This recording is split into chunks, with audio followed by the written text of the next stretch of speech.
NSSന് ലഭിച്ച വിധി ഒരു സർക്കാർ ഉത്തരവിലൂടെ മാത്രം കേരളത്തിൽ നടപ്പിലാക്കാവുന്നതേ ഉള്ളൂ. സുപ്രീം കോടതി തടസ്സവാദം ഉന്നയിച്ചു എന്നുള്ളതായിരുന്നു ഇത്രയും നാളത്തെ ഗവൺമെൻറ് പറഞ്ഞുകൊണ്ട് ഇരുന്നത്. പക്ഷേ അത് മാറിക്കിട്ടി.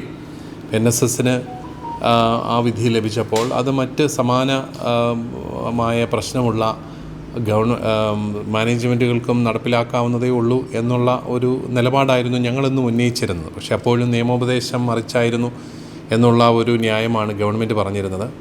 ഇപ്പോഴേതായാലും ഒരു വർഷത്തിന് ശേഷം, എനിക്ക് കഴിഞ്ഞ വർഷമാണ് NSSന് അനുകൂലമായി വിധി ലഭിച്ചത്. ഒരു വർഷത്തിന് ശേഷം വിദ്യാഭ്യാസ മന്ത്രി പറയുന്നു നിയമോപദേശം ലഭിച്ചു, അത് നമുക്കും ലഭ്യമാക്കാനായിട്ട് ബുദ്ധിമുട്ടില്ല എന്ന്.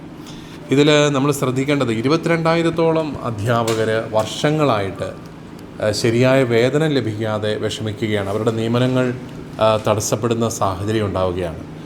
അതിൻ്റെ ഒരു വലിയ വേദനയും വിഷമവും ഒക്കെയാണ് ഞങ്ങൾ ഈ പൊതുസമൂഹത്തിന് മുമ്പിലും അതുപോലെ ഭരണകർത്താക്കളുടെ മുമ്പിലും അവതരിപ്പിച്ചുകൊണ്ടിരുന്നത്. ഇത് കേവലം കുറച്ച് മാനേജ്മെൻറ്റുകളുടെ മാത്രം പ്രശ്നമല്ല. ഇത് 22,000-ഓളം വരുന്ന വ്യക്തികളുടെയും അവരെ ആശ്രയിച്ച് പോകുന്ന കുടുംബങ്ങളുടെയും അതുപോലെ അവർ പഠിപ്പിക്കുന്ന സ്കൂളുകളുടെയും അവസ്ഥയാണ്. ഇപ്പോൾ 10 അധ്യാപകരുള്ള സ്കൂളിൽ 8 പേർക്കും ശമ്പളം കിട്ടുന്നില്ല എന്ന് പറയുമ്പോൾ ആ സ്കൂളിൻ്റെ നിലവാരം എത്രമാത്രം ദയനീയമായിരിക്കും. ആ ഒരു സാഹചര്യത്തെ ആയിരുന്നു ഗവൺമെൻറ് കുറച്ചുകൂടെ നേരത്തെ തന്നെ അത് അഡ്രസ്സ് ചെയ്യണം. തീർച്ചയായിട്ടും ഇത് വൈകിപ്പോയി എന്നുള്ളൊരു ചിന്തയുണ്ടെങ്കിലും ഇപ്പോഴെങ്കിലും ലഭിച്ചല്ലോ എന്നുള്ളതിൽ വലിയൊരു ആശ്വാസമുണ്ട്.